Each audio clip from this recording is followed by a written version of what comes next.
Hey, and welcome back.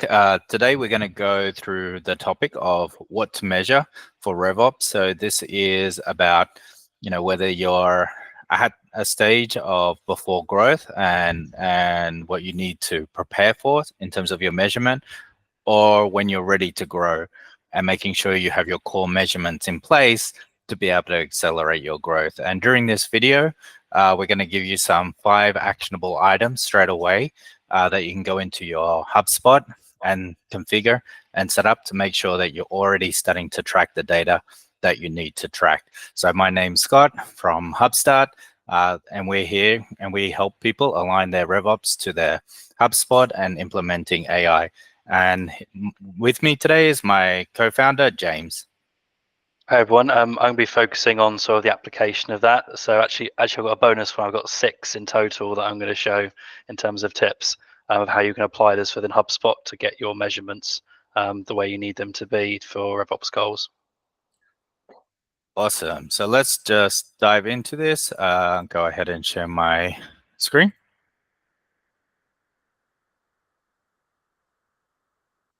So first of all, why we want to make sure that we get our measurements in place, because RevOps is about creating that sustainable revenue goal. So it's about replicatable and repeatable revenue growth. So to be able to measure your core data across all your teams is going to be key, because when we look at RevOps, we're looking at how effort converts into the impact of revenue, so how that's calculated. So in the methodology we use, we go through the whole cycle of the business model, why the business really exists, what it's selling, what customer problem, what transformations it's giving to the customer, the GTM strategy, which is about your buyer's journeys, your personas, and what tactics you're using. So James will touch on the tactics with the campaigns and the lead screens, the growth model and the data model. So this is really the focus that we're doing here, is about how every stage of your life cycle, how every team, how it impacts your overall revenue, and how to set that up in HubSpot. So really about how to get all that data in a way. The mass model is about identifying the value. So we'll go through those metrics and we'll see how you can change a metric, how you can change a conversion rate, how you can change time, how you can change volume, and work out how that's going to impact the revenue, not necessarily just today, but in the future. If things are compounding or exponential growing, then we need to understand how that kind of fits in.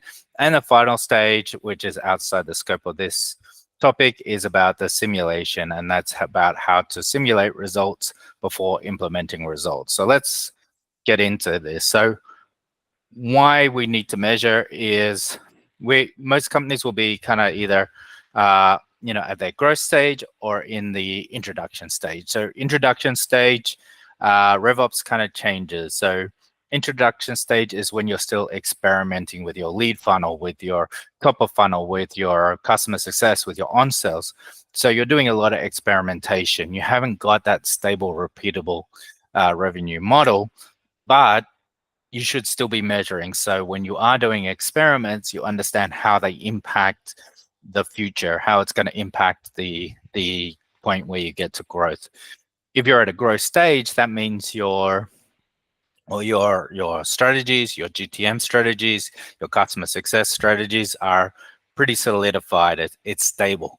And now it's time that you're going to be optimizing your revenue by looking at the weak points and the strong points and really just focusing on refinement after refinement after refinement. So you shouldn't be really looking at big changes. You'll be looking at little changes that make big impacts over time. So if we talk about HubSpot, we talk about the flywheel concept. So the flywheel concept from HubSpot is always about the concept of force and friction.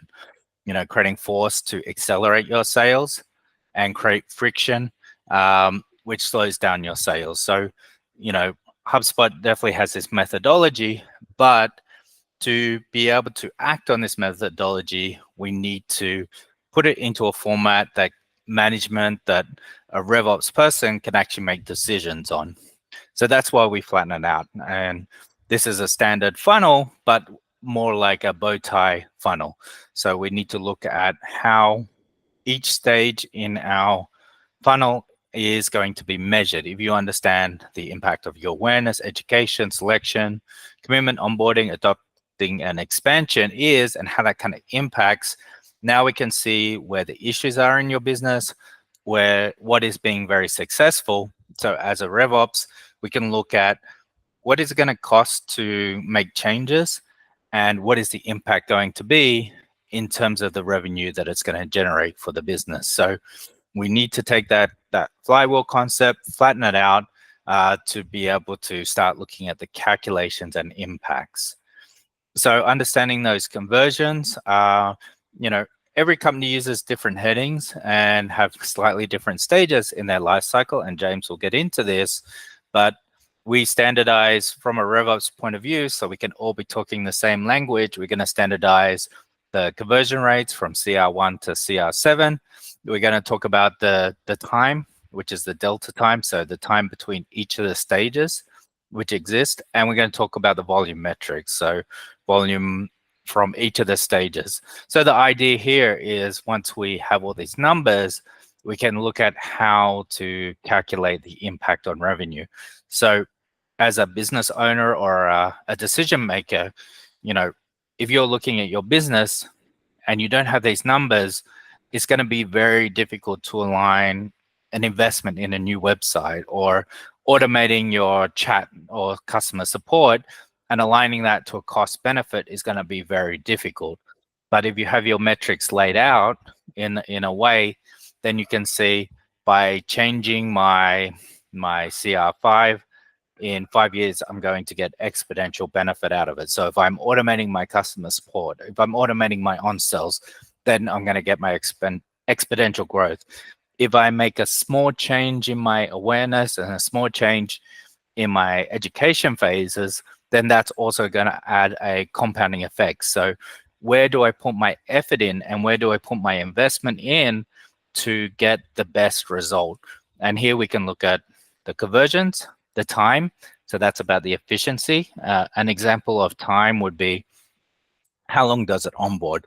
So if you can have an onboarding of 3 months and you shrink it down to 2 months and you're decreasing your labor by a certain amount, by let's say decreasing it by a third, now you're able to use a third extra labor in putting new people through the life cycle. So you're able to, let's say, speed up your time element, which will allow for an increase in your volume metrics or something like this. So every metric here impacts each other, and having that control, understanding those numbers, means that you, as a business decision maker, can go in here, create a calculation, and see what do I change? Do I change a whole bunch of little things?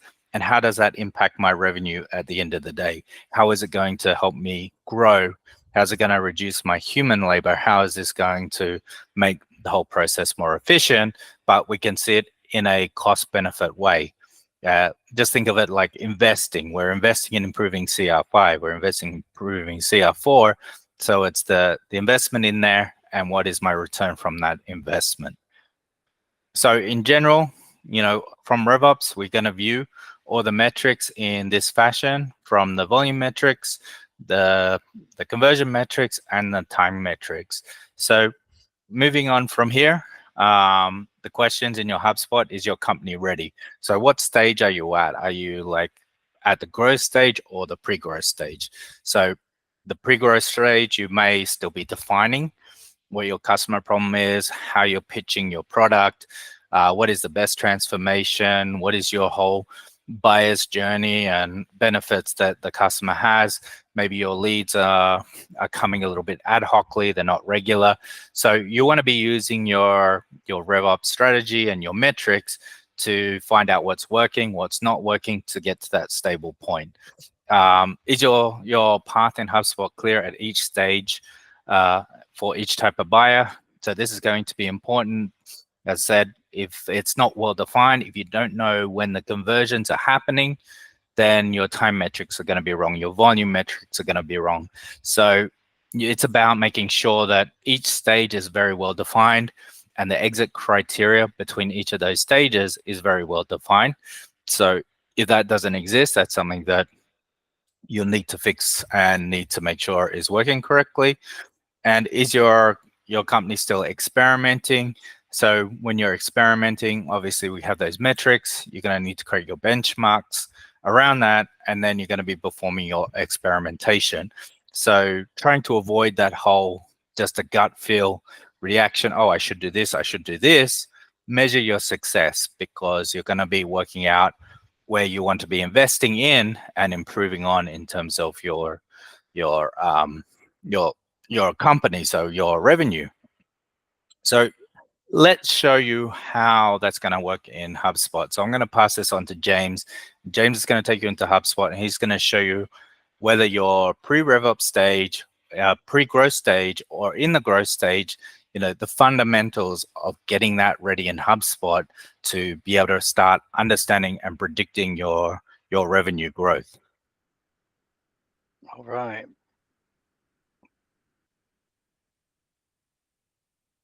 Okay, let's just switch over to my screen. So here's a few different things that we recommend that you do in terms of getting all those measurements set up correctly and make sure that you are factoring those into your decisions. I always like to start with the holistic part of it. So as Scott was going over before, we have our whole funnel going through from the point of awareness to the point of recurring impact. And this sort of goes beyond just your sales process, beyond just your lead qualification, beyond just your post customer onboarding customer success metrics. It's looking at that entire journey from end to end. And what I find is that the life cycle stage is a good place to capture that, because it's on the contact, it's on the company. It can be used from there to go from end to end. So if we go into the settings on HubSpot and go to objects and then contacts, then lifecycle stage, then we can see the ones that HubSpot has defined for us. These will look very familiar to anybody who uses HubSpot, but these can be customized. So what we recommend is to basically customize these to reflect the journey you have here through these different CR stages. So that's something you can just do easily by editing these or replacing these from this section, and that is then there for everyone to pass through those different stages as they go through that overall funnel, and you can report off the back of that, which I'll show you in a minute. Then next thing you want to do is to be splitting your data by, as HubSpot calls it, the buyer personas. You could also call it the customer journey. I like to use the buyer personas tool for this, and use this to basically define what are the different customer problems that are being solved by for each of these different targets. So for that, this is basically another property in HubSpot, like any other property, but with its own unique field specific to setting up a persona. So if you go into here from the properties, you can set up your personas, define key information about that persona, what the customer problem is that is trying to be solved, and the challenges that they have, and a bit of background about who they are in that persona. This is obviously a top level persona.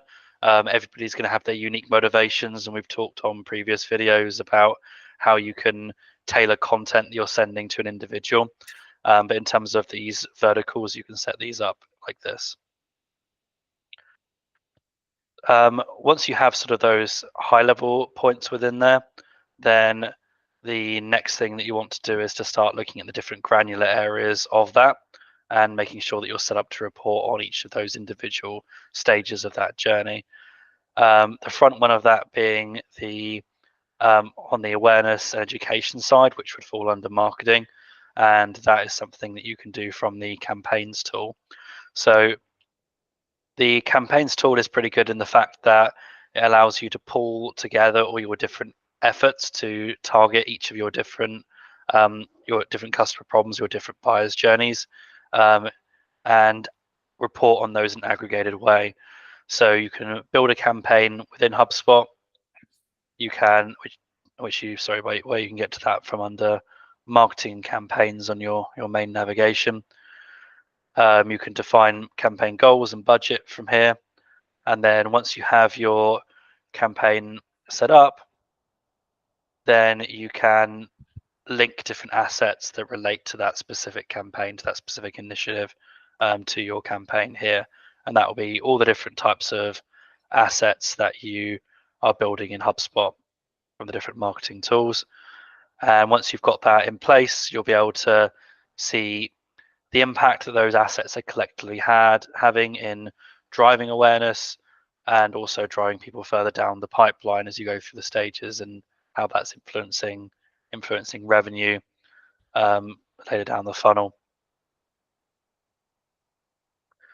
Then moving on from sort of that awareness education phase, so looking towards the actual prospecting, the lead qualification parts that lead into your sales cycle. So I'll touch briefly on the prospecting dashboard, which is something fairly new within HubSpot for allowing business development reps and salespeople to manage all of their lead qualification in one place. So aside from giving a dashboard of all the leads that you're nurturing through sequences and your follow-up actions, you can also look at your leads as a whole. You can classify those leads, and you can also take them through the qualification stages. So this is sort of like a subset of stages within that part of the overall customer journey, where the qualification and the connection is happening. So that's where you would manage this. And next from that, we have setting up goals to help understand the sales pipeline. So this is more relating to when deals are entering into the overall pipeline. So if I go to the goals tool, which we get from reporting, then we can set up various goals in here. HubSpot's got quite a big range of these that you can track on. They're primarily for the sales side. You can use them for other areas of the journey as well. But the idea here is that you can set different goals for different people within your organization within the journey. So if we look at that simply from the sales side, the sales process side, then you could set goals for, say,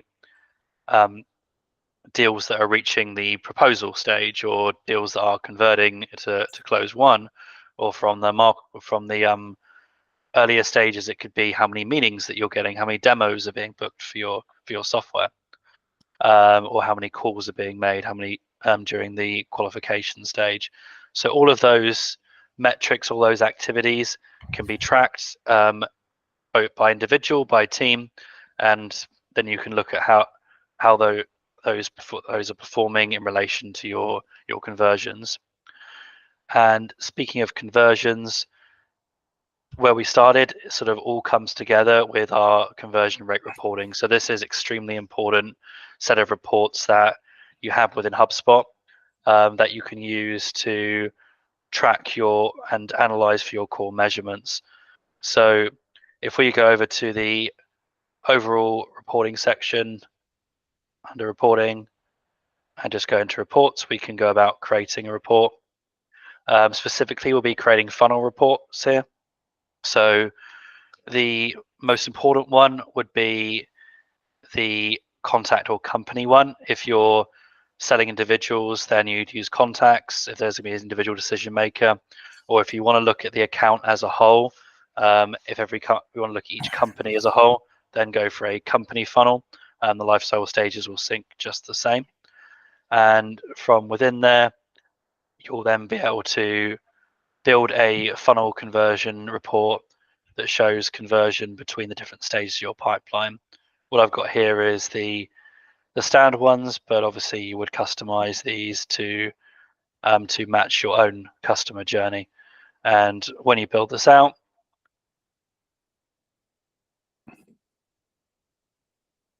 it is basically going to show you the conversion rate between each of the stages of your overall customer journey, so cumulatively going through that funnel.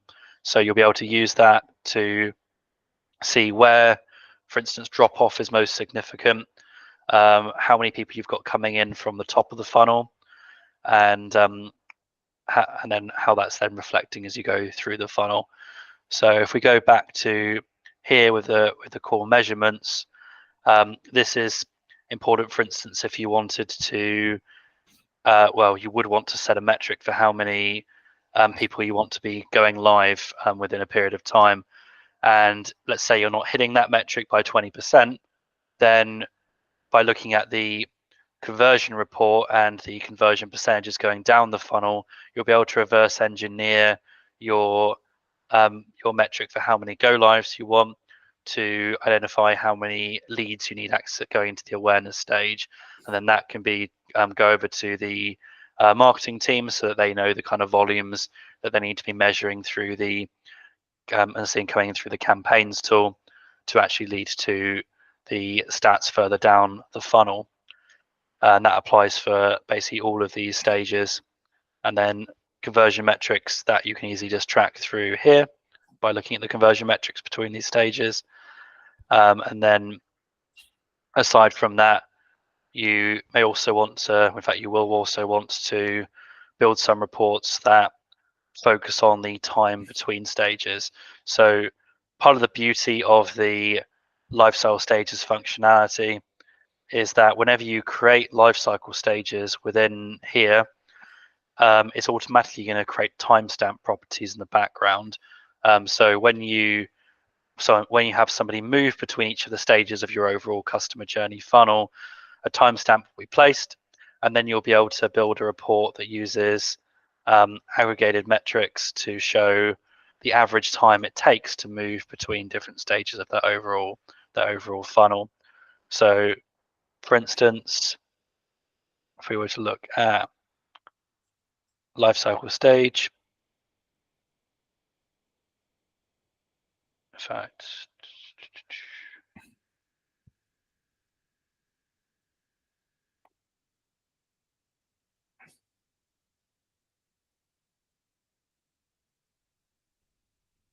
then we have these time between metrics here. So cumulative time spent in stage, last time they entered the stage, and then time to move from each of the different stages. So using these, you could then build a chart that shows those different time metrics and how people are moving, how long it's taking to move people between those, and then you can see where you need to focus on reducing friction to speed those parts of the process up. Anything to add on that, Scott, before I close up? Yeah, I think James has really kind of shown how to measure all these metrics, and from those metrics you're going to need to, some are going to be obvious where you're going to need to drill into and look into more detail if they're performing very badly or performing very well in terms of why. But obviously, as part of this, there's a data quality part as well in HubSpot, which means making sure that all your teams understand each of the life cycle. If you have your teams manually moving between a life cycle stage, make sure that that's very clear. So your time metrics, your conversion metrics, and volume metrics are reflective. If everyone's doing their own thing, you're going to lose the data quality. So as a decision maker, your decisions are just as good as the data. So getting to this point is going to be amazingly helpful. And then identifying quality is going to be the next priority. And then putting this into a mass model where you can calculate revenue from it is going to really give you the power to make those right decisions within HubSpot. And clearly from what James showed you, each of these life cycle stages will have stages within them. So I think he showed you meetings and calls and things like this. So even between the CR1 to CR2 to CR3, there's stages within stages. So it gives you a point to know where you need to focus your energy on, and then drill down even further to work out what happens within those conversions or those time periods. So Yeah, exactly. And to that point, yeah, you can build lead funnel reports and deal funnel reports specifically as well that will allow you to then look into the sort of the sub stages of those parts of the overall customer journey.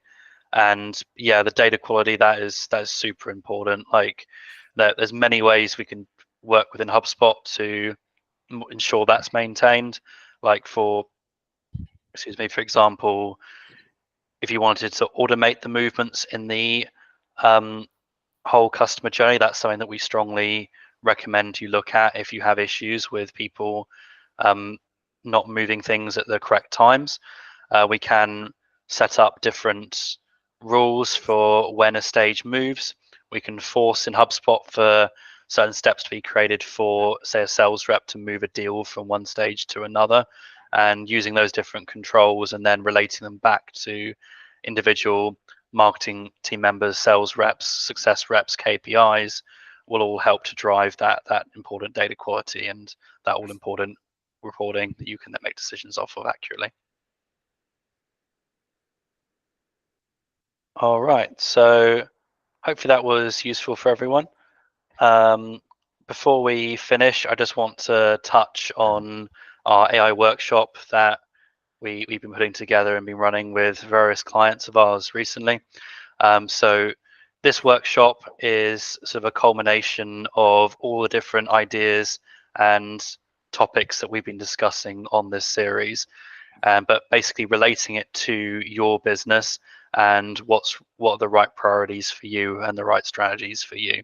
So in this workshop, we basically take a deep dive into your business and we look at your customer journey, we look at your business model, and we use that to identify some quick wins initially where you can make improvements that are going to improve the velocity of your sales cycle and improve your revenue and your other different RevOps goals. And then we also help you identify on a deeper dive the areas to focus on using reports like the ones that we've just shown, so that you can use that to make data-driven decisions and to improve your different RevOps metrics as well. So if that's of interest to you, then feel free to reach out to us. The link will be in the description below, and we can discuss how we can add value to you with this workshop. And feel free to like and subscribe for more of this content. We're going to keep pushing it out over the following weeks and months. Awesome. All right. See you in the next one. See you soon. Bye-bye.